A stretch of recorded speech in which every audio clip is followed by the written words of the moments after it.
welcome everyone. Thank you for being here. Welcome Guat from Malaysia. Welcome Ines all the way from Brazil. It's such a pleasure and honor to be seeing you this evening, and I hope that the time that we spend together is useful and beneficial to you. My focus has always been when I connect with another human being, my focus is I want some benefit to be able to transfer between the two of us. At the very minimum is the smile that I can see on your face. So thank you for being here, and welcome to this session on children who play adventurously have better mental health. It is an honor and pleasure for me to be with you. And just for the sake of completeness, to mention to you that we have these sessions, 4 sessions a month. The first session in the month is on neurosemantics. The second session in the month is on relationship and leadership. There you go, Ines. The third session is on meta coaching system, and this is the 5th session on parenting. So I'd like to welcome my lovely wife Rosita, who's just joined us. Thank you, Ji, for joining, and you are joining Guat and Ines in this evening's session. Now, in the 60 or so minutes together, what we'll be discussing is on the latest research finding linking adventurous play with positive mental health. Then we'll also be discussing on what are the elements that create that, because our approach in neurosemantics and NLP, we are not just concerned with the results. We want to see what's the process behind it. Because once we know the process behind it, we can replicate it in different ways. And also, we will look into how you, as parents, and also the 2 grandparents in this room, no, three grandparents, me included, what we can do to set up safe, adventurous play for our children and grandchildren. Now, what I will do is that I will pause for discussion after each main point in order to invite your comments, your contribution, because I don't see this as a lecture per se, especially today's topic. It is more of a discussion and open forum, and I want to invite your input as to how you have experienced this topic as you were parenting before and now going into grandparenting, and especially for Guat, parenting the kids in the workplace. And what I will do is that, as usual, I just need to remind you that my style is to be light and humorous. So if I laugh or smile, you know that I'm not laughing at you, right? But I'm usually, a lot of the times, I'm laughing at these silly human qualities that we have. Sometimes I scratch my head. How do we as human beings are able to, progress so far? Because we are so silly and foolish frequently. So if I laugh or smile, it is about those silly things that we go through. And before I continue on, just like to again warmly welcome all of you here, Guat, Ines, Rosita here, and we have somebody who just joined us, Rochelle. Is that how I pronounce your name, Rochelle? Right. So yes. Thank you. And where are you joining us from? From KL. From KL. So I'd like to welcome you to this session, and I hope that you will gain usefulness and benefit from this session. Now, what I will be doing, let me just share my screen so that it will help you to keep track of. Yes. So let me just share my screen. I hope that you are able to see my screen. So the first point that I would like to bring to our discussion is on this point that adventurous play leads to better mental health. The key word is adventurous play, not dangerous play. Okay. Dangerous play comes later. First, it's adventurous play, an adventure. Yeah. Now, this is based on a study that was conducted by the University of Exeter in England, and at the end of their study, they came up with this summary. They summarize that adventurous play, especially when conducted outdoors. Yeah, adventurous play can also happen indoors, and nowadays we also have a lot of facilities where adventurous play are being conducted indoors. Now, especially when conducted outdoors, was associated with reduced anxiety and depression in children. So when there is reduced anxiety, it means there is an increase of well-being. And when there is a reduction in depression, there is an increase in happiness. So let's take a look in that aspect as well. So this is the finding from this research, and this research just came out, I think, a couple of months ago. So I thought that I'll bring to our discussion for this evening. Now, just to give you a little background, background to this research, when the research talks about adventurous play, what they are referring to, the study led by the University of Exeter, they asked parents how often their children were engaged in play that was thrilling and exciting. Thrilling and exciting, where they might experience some fear and uncertainty. So this gives us an insight into what it means by adventurous play. So there is that state of thrill and excitement, and also that fear and uncertainty. So all of those comes into that play. So the study published in Child Psychiatry and Human Development comes at a time when today's children have fewer opportunities for adventurous play out of sight of adults.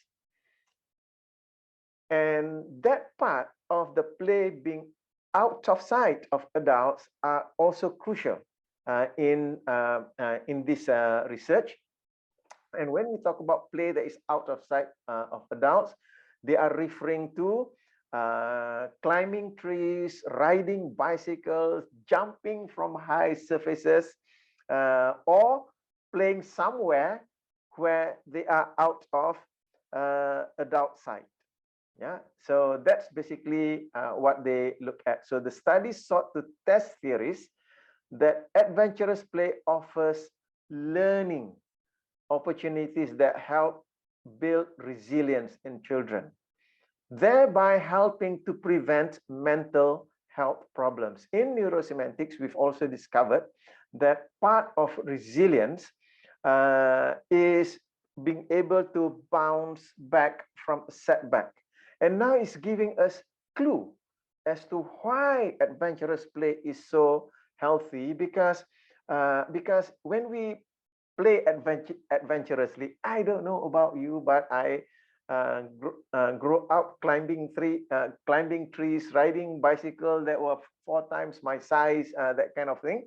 The thing about adventurous play is that oftentimes we fail more than we succeed. So we are falling down and getting up. So notice that I'll use the word practice. That practice of failing, and succeeding is part of what builds that healthy mindset, healthy mental and emotional states in a person. So that helps to build resilience. So that is the research background, because what they were doing is that during the lockdown, children were not able to go and play outside. Yes, Rachel, you're asking the question, is swimming considered one? Yes, it is considered as adventurous play, especially when you don't know how deep how deep the water is. In today's day and age, our children are swimming in swimming pool, so you know how deep. But during my time, when we go to swim, we swim in streams and rivers.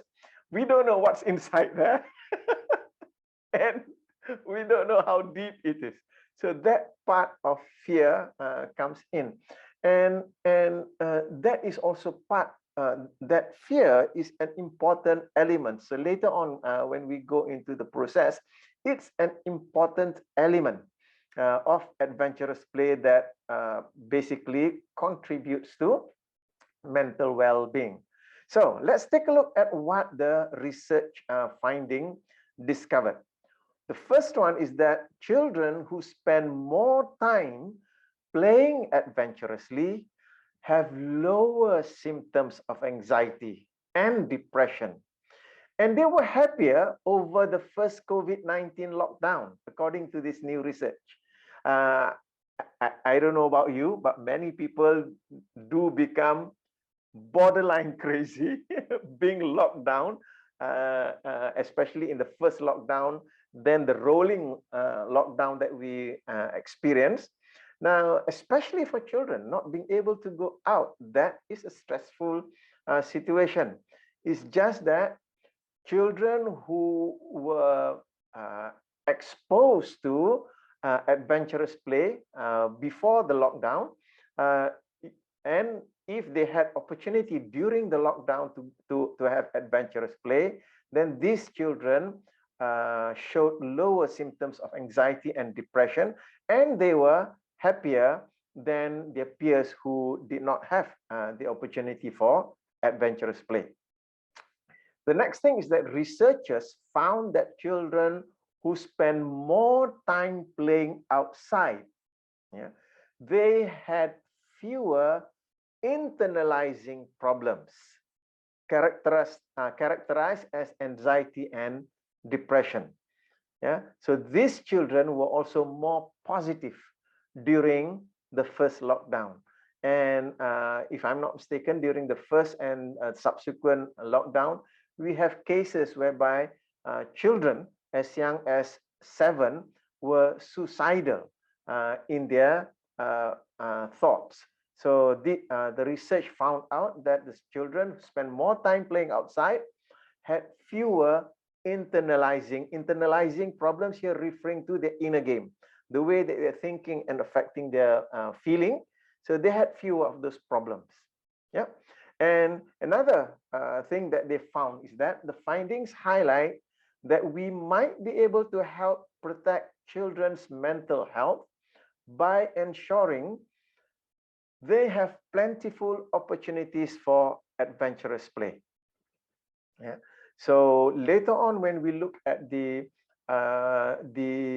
structure of adventurous play, even though outdoor adventurous play is more, I'll use the word, more effective in contributing to mental health, if the children are not able to play outdoors, what can we as parents? So that's the third part of our discussion for this evening. What can we as parents and grandparents to create that adventurous play environment, infrastructure in the home, even though you live in an apartment and with only very limited space. So that there is also an area that we can discuss later.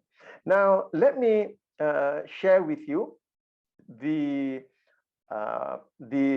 opinion, the reactions of experts in this area regarding adventurous play. According to Helen Dodd, the professor of child psychology at the University of Exeter, She said that this is really positive because play is free, instinctive, and rewarding for children, available to everyone, and doesn't require special skills. So that's what she said based upon this finding for this research. So we now urgently need to invest in and protect natural spaces, well-designed parks, and adventure playgrounds to support the mental health of our children. Yeah. So let's take another expert opinion from Dan Paskins, Director of UK Impact at Save the Children. His reaction is that every child needs and deserves opportunities to play.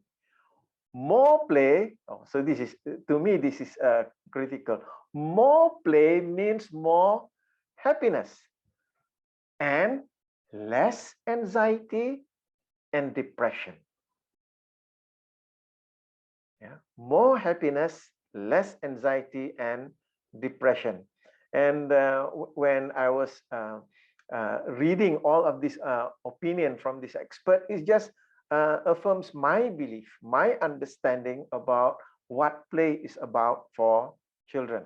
So let's take another expert opinion from Jacqueline O'Loughlin, Chief Executive of Playboard Northern Ireland. She mentioned that this research emphasizes the importance of adventurous play.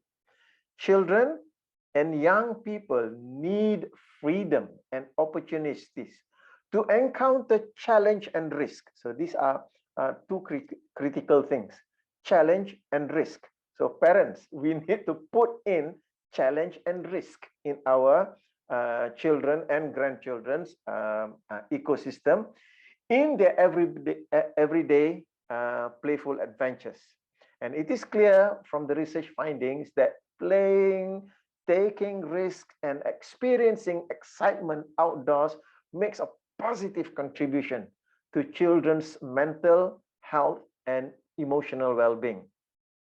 The rewards of allowing children to self-regulate and manage challenge in their play are widespread and far-reaching, because adventurous play helps children to build the resilience needed to cope with and manage stress in challenging circumstances. Now, if I may share my own personal observation with respect to my grandchildren, for those of you who are not familiar, I have 10 grandchildren. Okay, so that's 10 times more than you, Ines. But don't worry, we are not competing in that area. Now, what I realized is that with these two of my grandchildren, oh, by the way, Ines, they are half Japanese. So the one on the left is Hikaru Iman. The smaller one, younger brother, is Eto Adil. Now, they live in a gated area, and that gated area is low density, and they have wide open spaces. So even during the lockdown, they were able to go out and play on daily basis. At the minimum, they can climb the tree outside their house. And at times, the mother would take them walking along the orchard, because it's a gated area. And they had that, even during lockdown, they had that freedom to move. And I noticed that after what, 2 coming to 3 years of the rolling lockdown and all that, I noticed that in their interaction, in their growth, in their development, there was nothing to show me that there was any stunt in their growth. So it did not stunt their growth. So they were growing, they were developing normally, being that wonderful children that they are.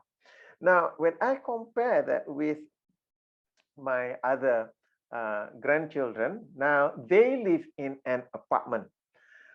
And it was especially hard when the lockdown was, I would use the word, the lockdown was really strict. They were only limited to their apartment buildings. So during the time that they were allowed to leave the apartment, so they would come to our house, and Mayan on the right playing the scooter would be able to play the scooter in the compound in my house. But most of the time, the boys will be in the room playing Lego.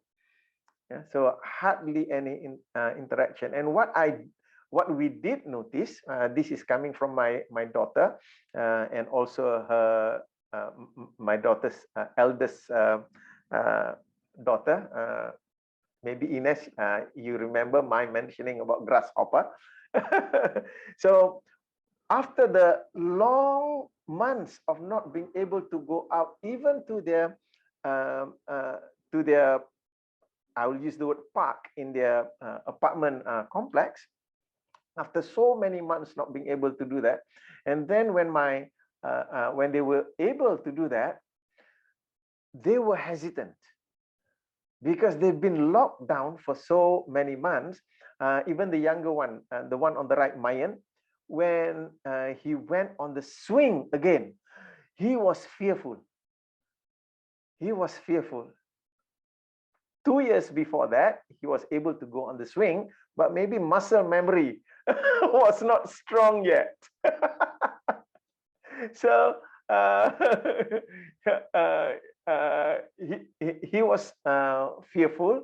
So this showed to me how it is the impact of not being able to have this adventurous play, especially outdoors, have on their development. Yeah, so that's basically my observation. So that's the first point that I would like to bring this evening regarding the result from the study. So the study carried out by Exeter, University of Exeter.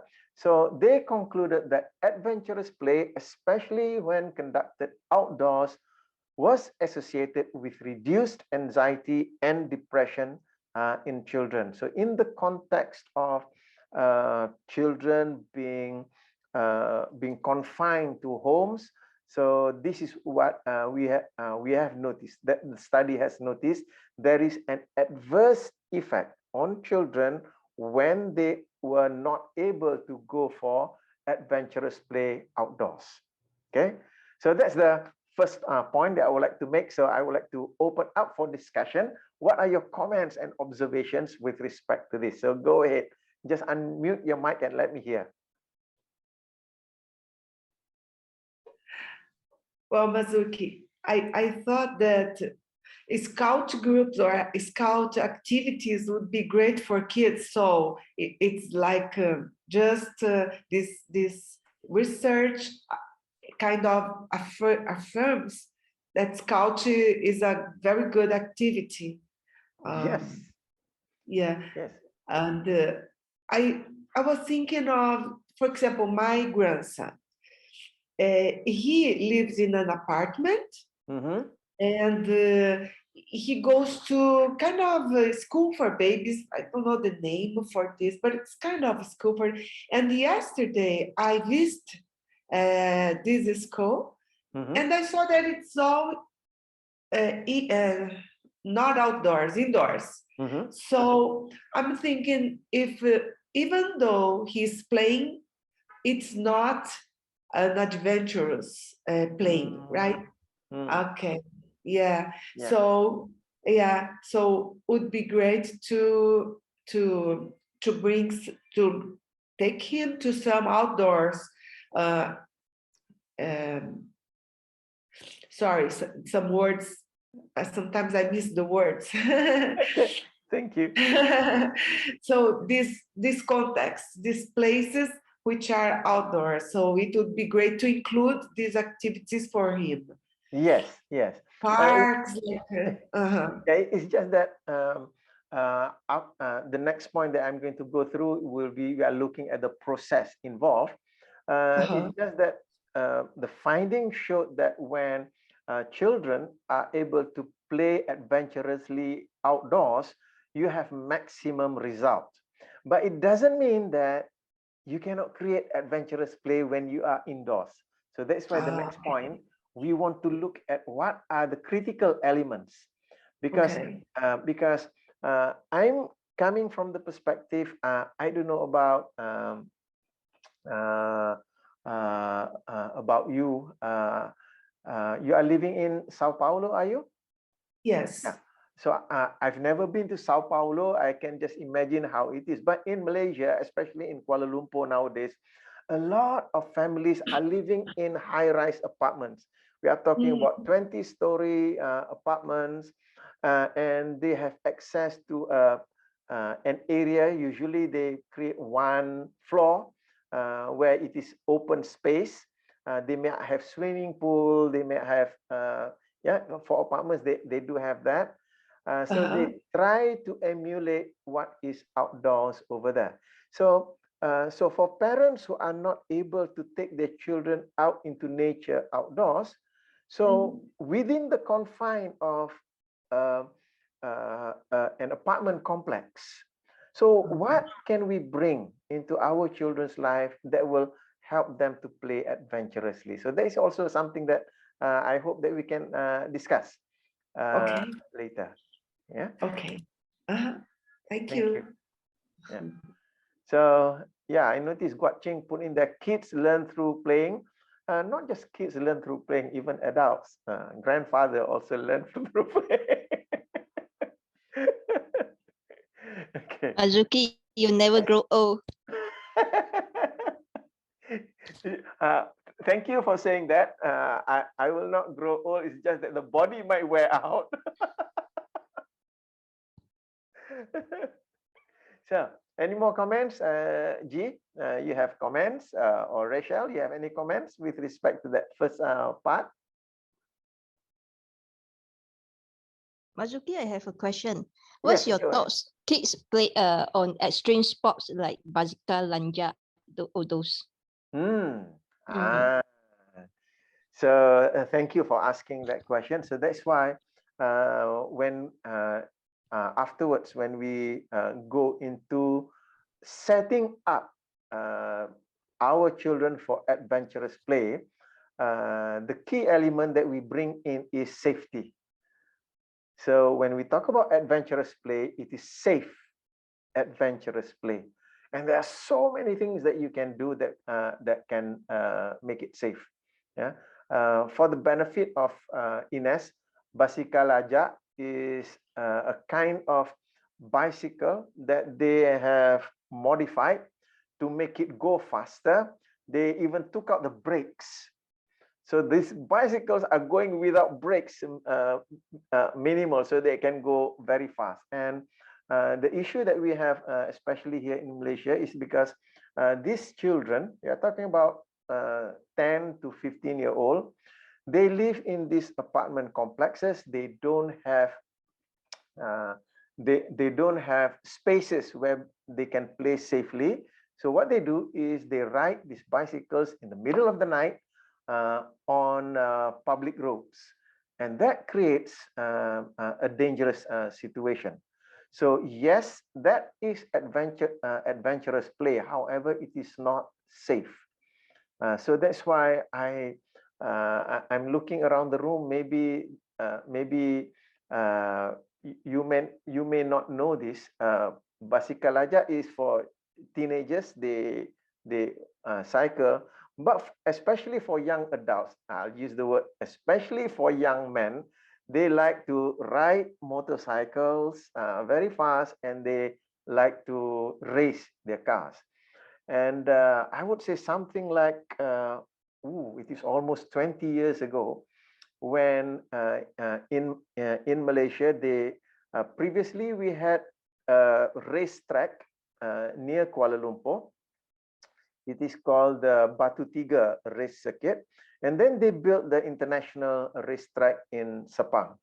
When they moved the international racetrack to Sepang, the old racetrack, they turned into what they call the Saturday night fever. Saturday Night Fever is anybody with wheels, and they'll have races for cars, they have races for bikes, standard cars, modified cars, that kind of thing. So they created that adventurous play for adults in a controlled environment to bring in the element of safety inside there, because if they are racing on the public road, then there is that danger. So so when we look at adventurous play, we need to reduce the element of danger. Yeah, we need to reduce the elements of danger. So that is also part of what we will be discussing. Yes, we want the children, we are talking about children, exposing them to adventurous play. We want to expose them to risk.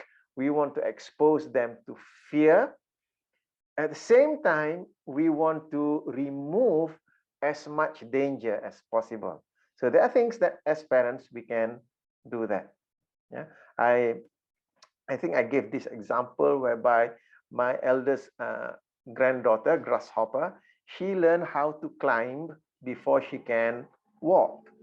She'll just crawl to the grill of the house and climb. Yeah, so climbing, there is the risk, the danger of falling. So what grandfather did was to reduce the risk of injury. I just position myself underneath where she's climbing and getting ready to catch her if she falls. Now, I deliberately did not prevent her from falling because I need her to learn the risk of falling, the danger of falling. So I need to let her fall, but I'm there to prevent her from hurting herself if she were to fall. So these are things that as parents we need to bring into our children's development. Let them take risks, let them do things that may be dangerous to them. It's just that as parents, our role is to remove the danger. Do not remove the risk because they will be learning from handling the risk. Yeah, does that make sense, Gok Cheng? Yes, yes. Yeah, so with basikal lajak, the danger is too much. So that kind of adventurous play is not something that I personally will condone because the danger is to them and other road users as well. If I may say, among the reasons why this happens is because the children are not given the chance to be adventurous safely. Yeah. For example, when they live in a confined what you call housing areas or maybe apartment and all, there is not enough space for them to actually play. And before it was not too bad because school was still allowing children to play during break. In Malaysia, Ines, we call it what? Recess. Recess, yeah, recess. So they have about 20 to 20 minutes. Nowadays is not, last time it used to be slightly longer. But now it's only 20 minutes. And what happened during that 20 minutes, children are just to stay at the canteen, a very small area for all the children in the school to be confined there. They are not allowed to play outside. And most of the time, the physical, they call it PE. What is it stand for? PE? Physical education. Yes. They were not also allowed to go out. So we experienced a lot of changes like that because throughout in Malaysia, not many schools will allow their children to have activities. And due to this, children being children, it's just like water that need to burst out from a container. So they will find a way because they need that exercise. They need to be adventurous. And that's why when we talk about parenting, we need to have that in mind. For example, having children, young children, don't bother to have crystals in your house. Don't bother to have expensive decoration in your house, because they are going to find a way for them to be adventurous even in their house, because that is the need. And I remember when I first moved into this house, we don't have any grandchild yet. And I was like having water fountain in the house and everything, making the house lovely. And when I have my first grandchild, Azahra, not the moment she was able to crawl, the water fountain just find she find a way to get it destroyed. So after a while, I just decorate my house with soft toys. I remember that. So we were talking about, because this is the kind of life that we are facing now, especially in Malaysia. We are talking about the dense area. Children are facing that. So when Marzuki mentioned just now that how can parents be creative about this, right? And I noticed because our children, especially the one that you said you saw the picture of the Mayan and the brother playing inside that room. So what the mother did is that they have a special time whereby they run in the house. The apartment is not so big. I think it's about 1,000 square feet. So the mother allowed them to play robustly in the house during the COVID-19. So because she is aware. The thing is, what we need to let parents know, this is critical for them to find a way, because parents can be creative about this. So they need to understand this deeply. They need, how is it connected to the brain development? And this is something that we need to tell, because it's not easy to have 5 children in a confined place and they're moving, and they don't move like adult, they move like what we call Brownian movement. They move like zigzag like that. And it is most of the times the parents that get crazy.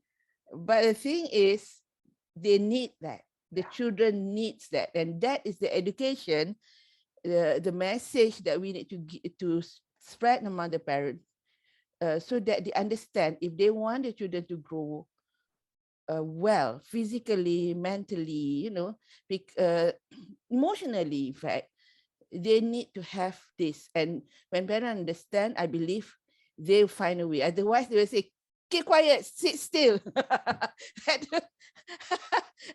You make me crazy. You make me bonkers. Because the children just can't stop moving, and they just can't be still. So after a while, they become more adventurous. They find a way. So that's how this bicycle lajak come into play and things like that, because they are not able to find a safe place for them to exercise or to let go this energy that's inside of them. Otherwise, they learn to curb that energy by going into gadgets.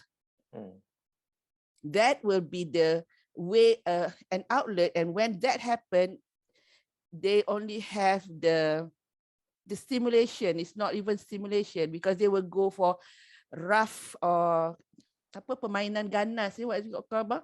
Games that are very violent. So that is because that wanting to be adventurous need to be addressed. It is a need that need to be fulfilled. So like Marzuki said, so that's why it is so important. And I remember when our grandchild Azahra actually she learns how to climb before she learns how to walk. Was it, Abang? Yeah. And I saw Marzuki was at the back when she was climbing, and Marzuki would allow her to just fall a little bit to get that sensation, to get her to understand she need to be careful. She need to take steps, and this is very important, and that is why we want our children to play adventurously, because it really gives them this ability to take care of themselves, to think forward instead of just react. They will be learning how to plan to climb, because that requires planning. So in a way it teach. And I just a little bit just want to share, because Azahra was raised in a way because she followed the mother to office. So during the time where the mother works, she is confined inside the office. So she created games like climbing the apa bang, the tangga, the ladder, and jump from the top down. That's how, but she created that. So and then I saw that I put some pillows, so that she's safe. So these are the kind of thing that when parents understand, I believe they will be able to be creative. Maybe not as much as when children are able to go out like our other grandchildren who can play outside, but at least there is some outlet for them. Yeah. Thank you. Thank you for highlighting that. Rachel, do you have anything that you like to add?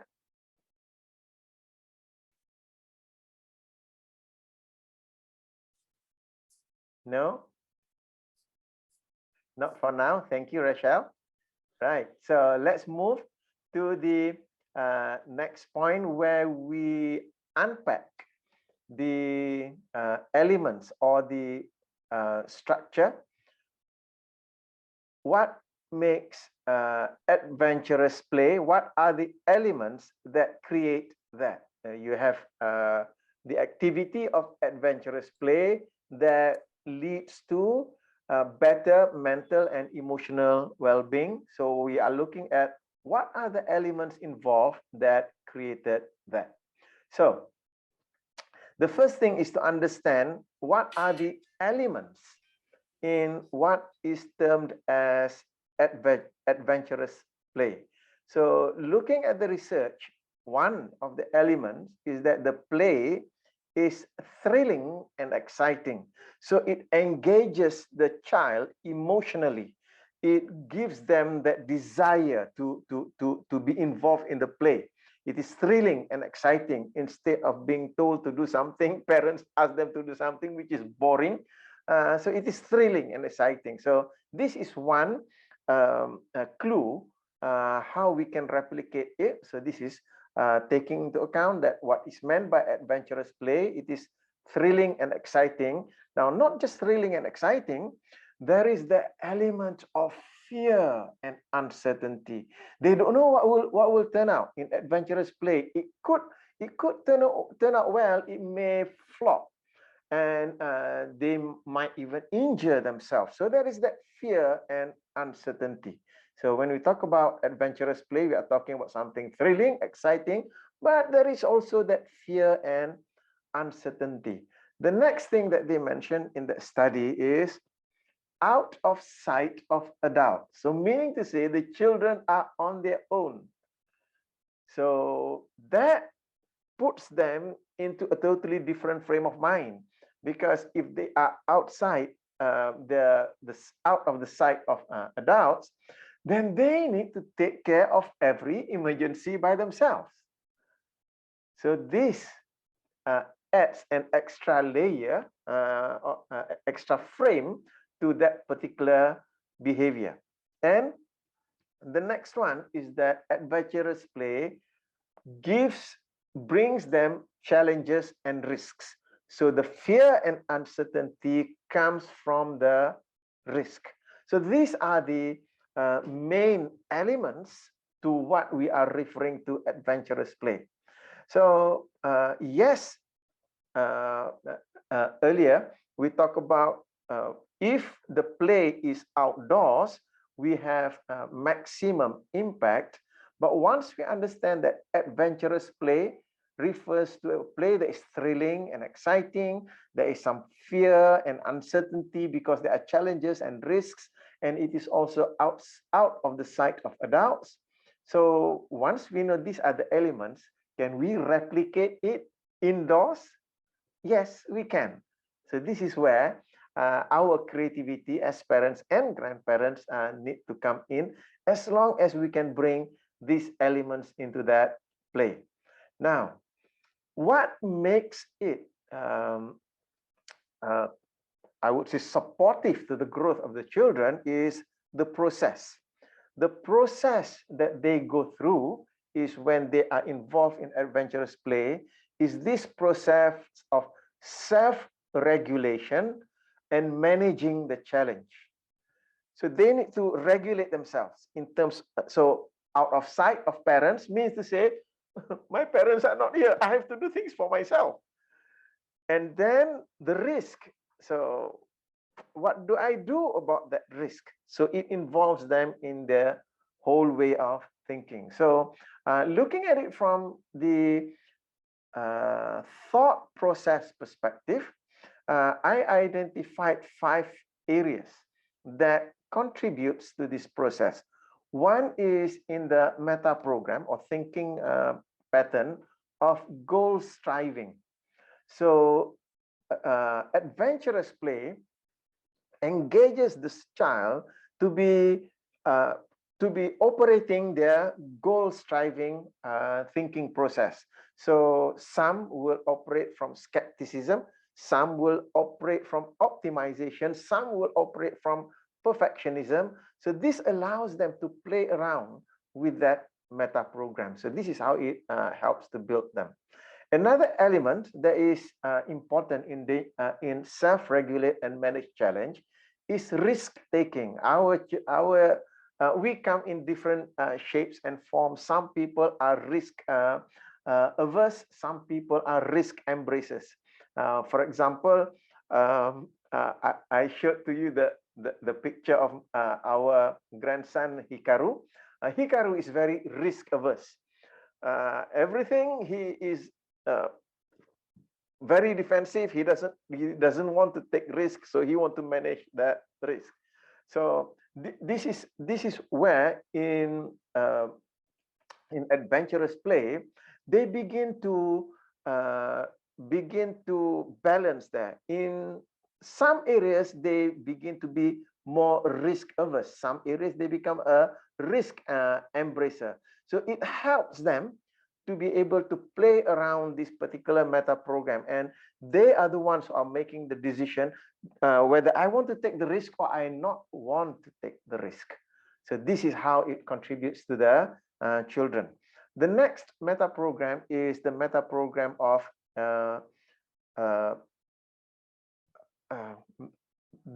actually that meta program should be, hold on, I think it's not, yeah. That meta program should be the meta program of decision making, not so much as management, yeah, but the meta program of decision making. Decision making is when we make decisions. Sometimes we make decision boldly, so that's bold on one end of the spectrum. The other end of the spectrum is being cautious when we make decisions. So when children are engaged in adventurous play, there are times they are playing games that they have played before, so they are bold in making that decision to go ahead with that particular play. There are times where they're playing something which is new, that they might be cautious. So this helps them to navigate this decision-making meta program. The next is the meta program of self-confidence. Yeah? Self-confidence, on one end of the scale, we have the compliance way of self-confidence. The other is strong-willed, and in the middle is the balanced self-confidence. So as children engage themselves in adventurous play, there are times that they fail, they don't get the results, they do something, they don't get the result. So it causes them to feel loss of confidence, and as they keep on doing, keep on adjusting, they begin to get the results. That builds that confidence that they have. Yeah? And how the fifth one it contributes is this meta program or thinking pattern of responsibility. Responsibility on one end of the scale, you have under responsible. This is in the house when parents are around, the tendency is for the children to be under responsible because everything the parents take responsibility for that. So when they are by themselves, they cannot be under responsible. They need to be healthy, responsible, which is somewhere in the middle.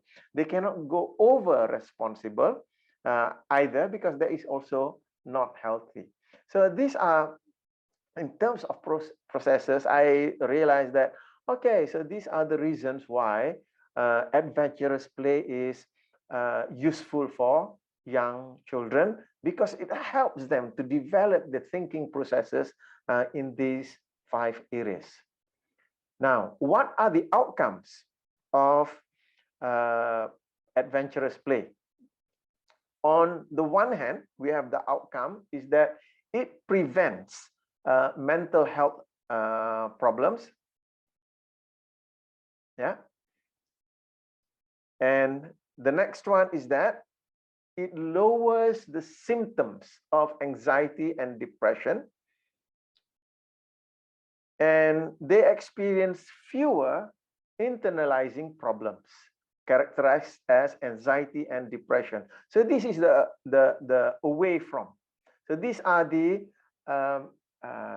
issues that we do not want our children to experience: health problem, anxiety, depression. So these are the things that we want to move away from. So what are the positive outcomes from adventurous play? One is they become happier. Children are happy playing. Adults make them unhappy when adults prevent them from playing. Okay. And next is they become more positive, because when they are playing, they are focused on the goal that they want to achieve. Like they are playing Lego. They are positive in terms of focusing on what is it that they can create out of all of those tiny pieces of things that they are holding in their hand. And the outcome also, it protects children's mental health, because now they are engaging their mind and emotion in productive ways, so that contributes to their mental health. And equally important over here is they build the resilience needed to cope with and manage stress in challenging situation.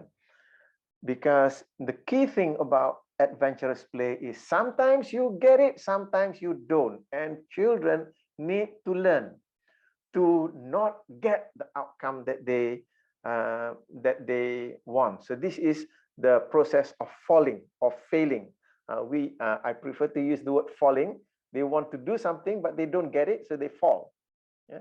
So that process of falling, then getting up from the that fall, is a critical component in building resilience. Because what is resilience?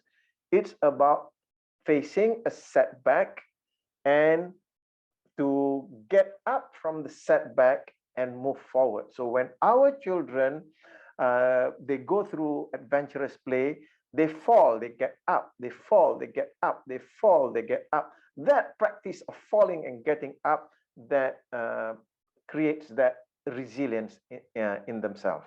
So from the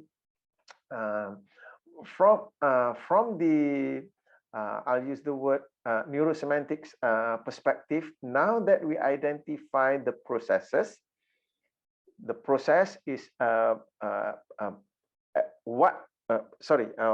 that we identify what are the elements of adventurous play: thrilling and exciting, fear and uncertainty, out of sight of adults, challenge and risks.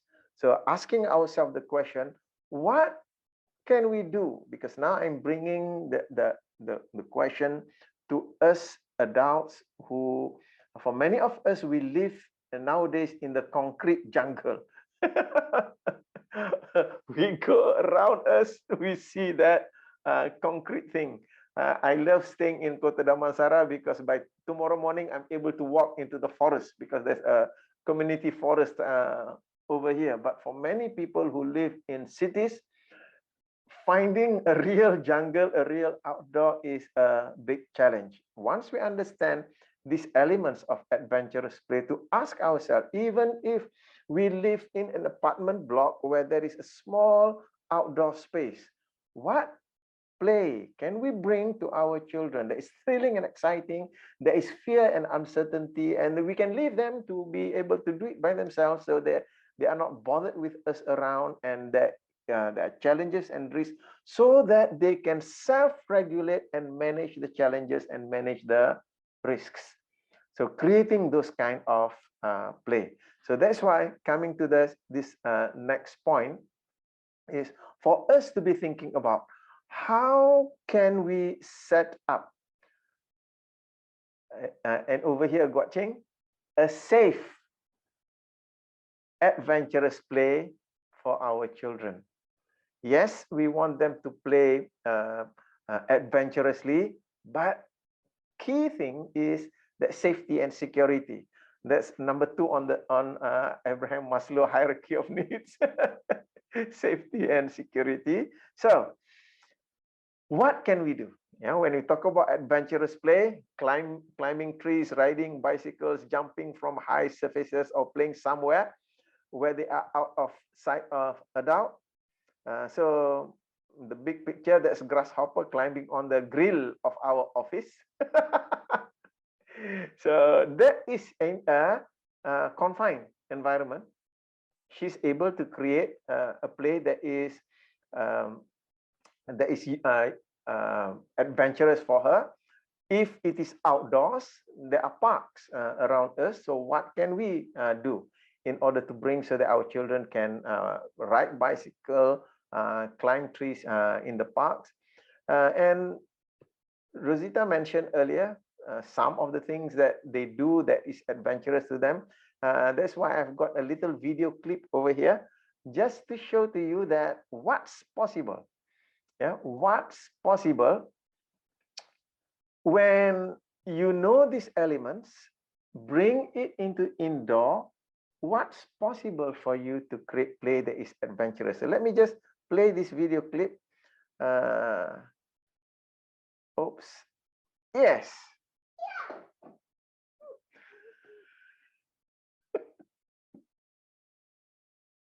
So that's Grasshopper when she was about 2, I think, 2 or 3. Can't remember, about 3.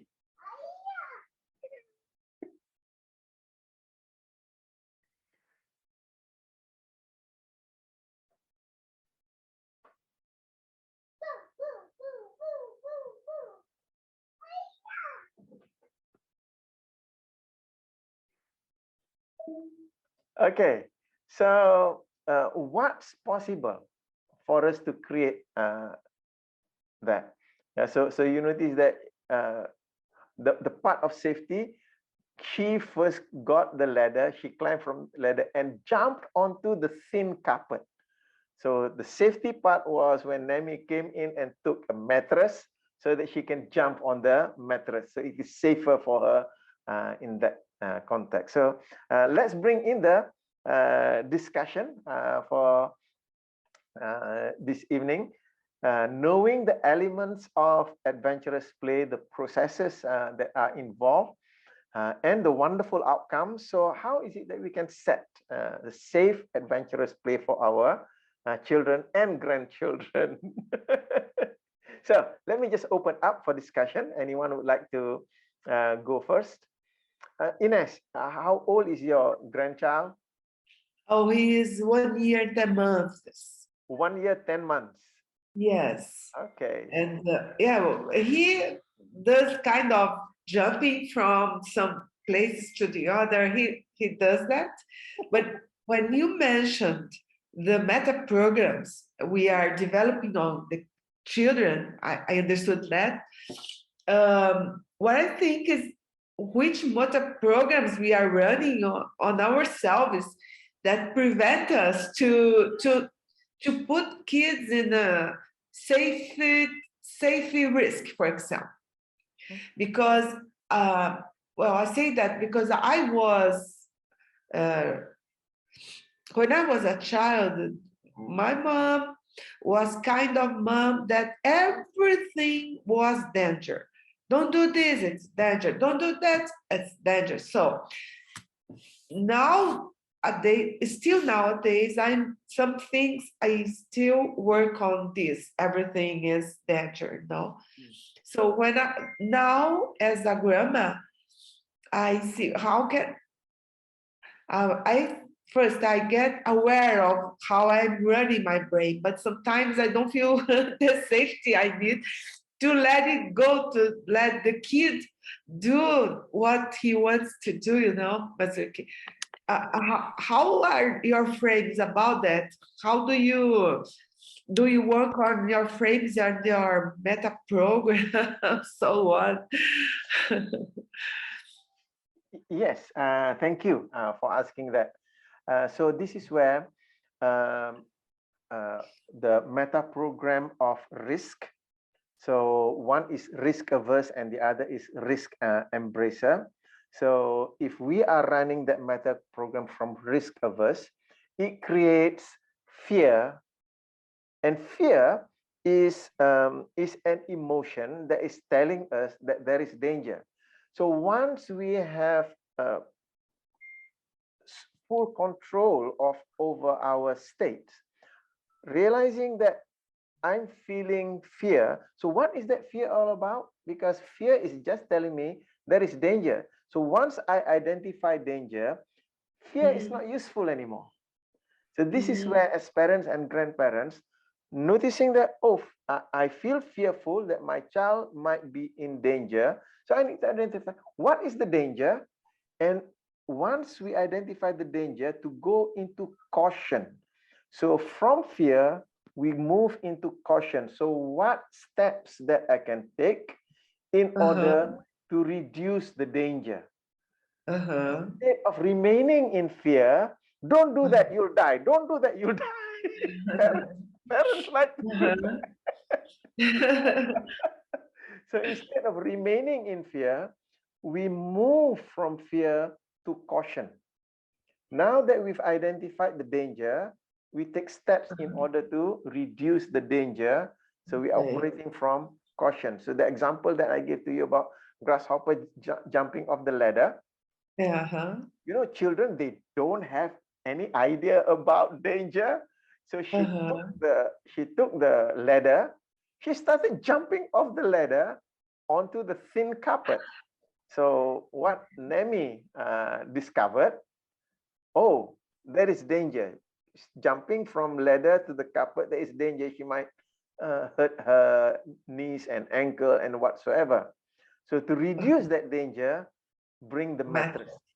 Yes. Okay. Yeah. Okay. Yeah. It makes sense. Makes sense. So our job is just to reduce the danger. That's all. Yeah. Oh yes. Okay. And your grandson is only 1 year and 10 months. He is going to be more active soon. Yeah, he already is. We see his, because first thing he developed was the physical ability to move and so on. The ability of speaking, he is developing now. So he prioritized the body, the movement. So yes, I think he will be, for me, challenging to deal with, but I will follow this move from danger to cautious. Yes. I will do that. Good. Thank you. Yeah. So anyone else has got any comments or things that you like to share with respect to how is it that we as parents can set up that safe and adventurous environment? So Rochelle, you have something? Go ahead.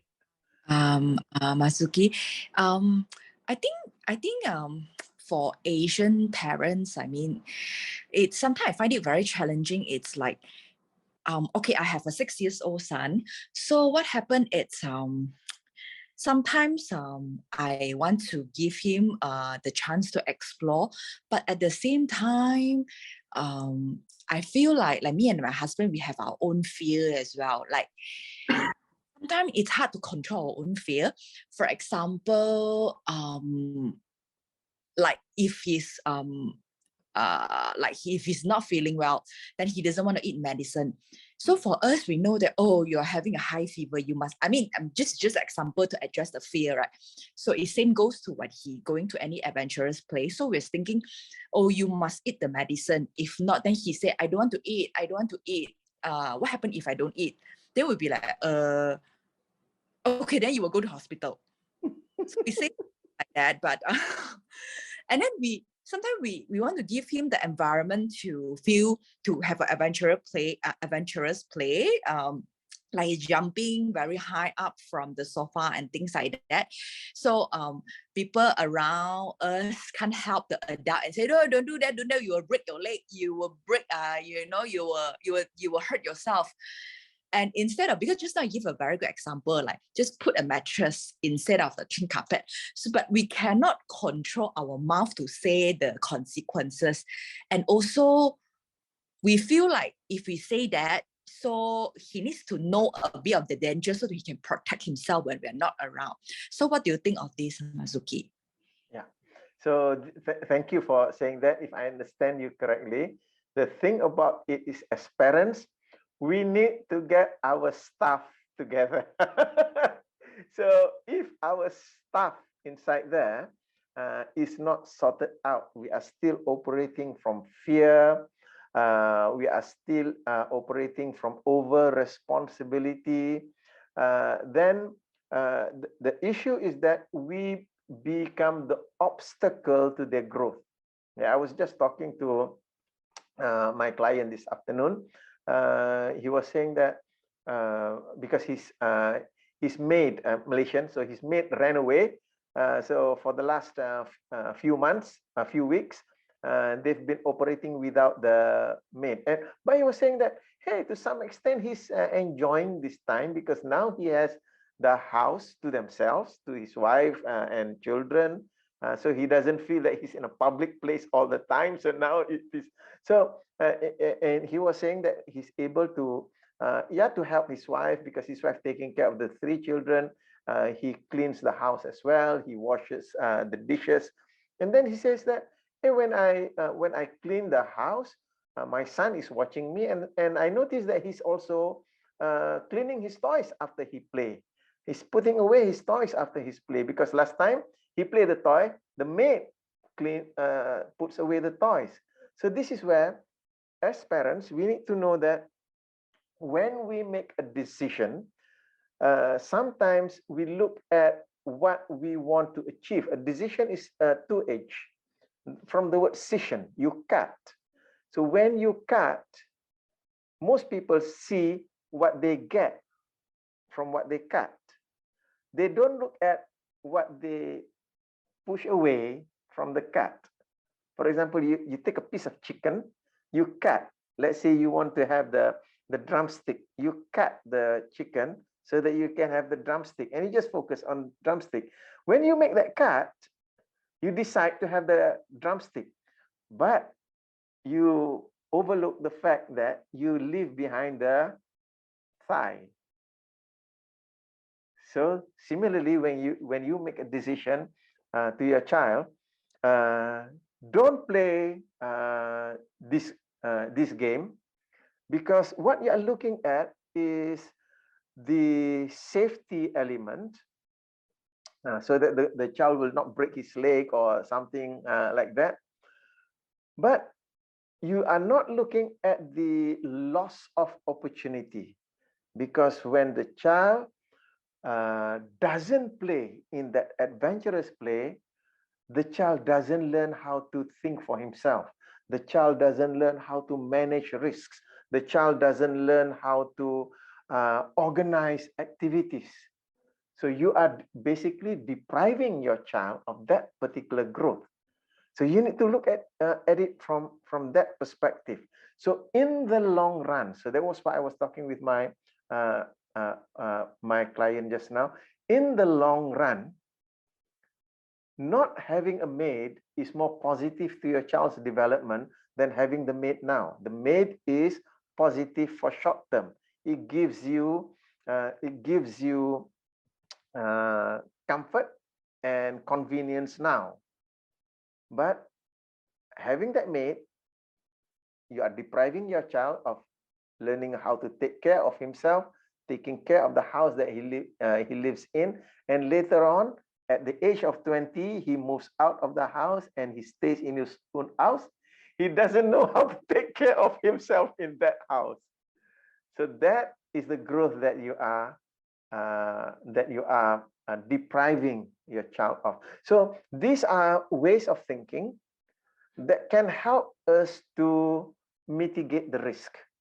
So that is why in certain situations, okay, I'm able to accept this bit of risk because I know that by taking this risk, I am also preparing my child for this type of growth. So that is that thing that you can weigh. So things like, okay, I do not want my children to mess up the house too much. So don't let them play in the house. Don't let them do painting or whatsoever in the house. By not allowing your child to paint and draw, you are basically depriving your child of fine motor development using fingers. And because of that, the child will not be able to develop. So this is where our way of thinking, when we look at, we talk about moving from fear to caution. What helps us make our decision when we are on the side of caution is to be able to look at what you are getting and what you are putting away. So that will help you to make that decision. If you don't move from fear to caution, you are operating from fear, so you're only looking at from one angle only, and that angle may not be useful for the further development of your child. And as I have shared before in many of these sessions, as parents, we want to put as priority our child's learning and growth. That's our priority. So in terms of danger, that's our responsibility. How do I reduce the danger that they face? Because what I want them is for them to grow. Yeah? And many parents, because they're operating from fear, what they do is that when they see the danger, they stop the learning and growth. And that is not helping the child. So I don't know whether that is helpful to you. So these are the mind games that we as parents need to play for ourselves to put that fear to one side. And I just want to also again highlight, nothing wrong in feeling fearful. Fear is just a mechanism that we go through to tell us danger. So use that fear to identify the danger, and from there move into caution to not remain in fear. Is that useful?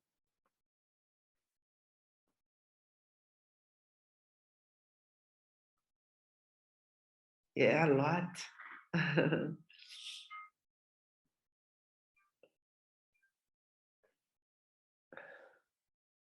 Yeah, okay. So anyone else want to add over here?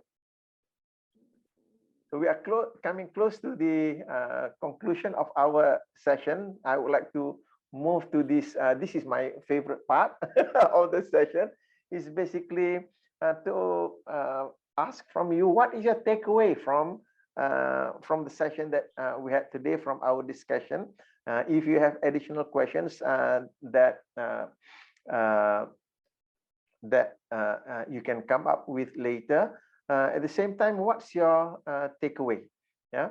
So for me, my takeaway is that from the study that was made, I realized that children, they need to have this adventurous play, because adventurous play is part of their growth process, and they don't need any encouragement to play adventurously, because it is already inbuilt. So all that we need to do as parents is to help them to manage the danger. Yeah, let them manage the risk. We help them to manage the danger. So as parents, we need to learn to let go. So maybe we need to learn how to sing the song, Let It Go. Let it go. Yes, Marzuki. Yeah, good. What And letting go is, you do that gradually. Gradually. I was watching this series on TV from Japan TV. They call it Old Enough. So children as young as 4 years old given tasks to perform, and they were able to perform this task. However, what was not shown is that the parents' preparing the child. So yes, we want to our children to engage in adventurous play. We prepare them gradually. Yeah, so that's my takeaway. So I like to open up to everyone else. What's your takeaway for this evening? May I invite, let me invite Rachel. So go ahead. What's your takeaway? My takeaway is all this while I thought the fear and uncertainty it's not good, but I didn't know that like this adventurous play, actually it's also very important in the element of the entire adventurous and lead to a better mental health. So now I think of it, when I was young, I actually engage in this kind of activity. I can remember that, but now with this era, with this pandemic, I think it's a bit tough for them. But like you mentioned, it's how we do within our what is available, that is at least we know the process and it's still possible. So that's my takeaway. Thank you very much, Marzuki, for your talk today. Thank you, Rachel. Moving on to Ines. Go ahead, Ines. What's your takeaway for today? My takeaway is that I realize that I am operating with over responsibility, and this is danger for the kid, for preventing him to grow, to develop himself. So it's good to have a grandma nearby to help her, to be available, but not to prevent him to learn how to live and to deal with challenges, things that I had hard time doing. So this is my takeaway. The good grandma doesn't mean prevent him to take the risk and danger. Yeah. Thank you, Ines. Appreciate that. Thank and you. last but not least, Guat-Ching, go ahead.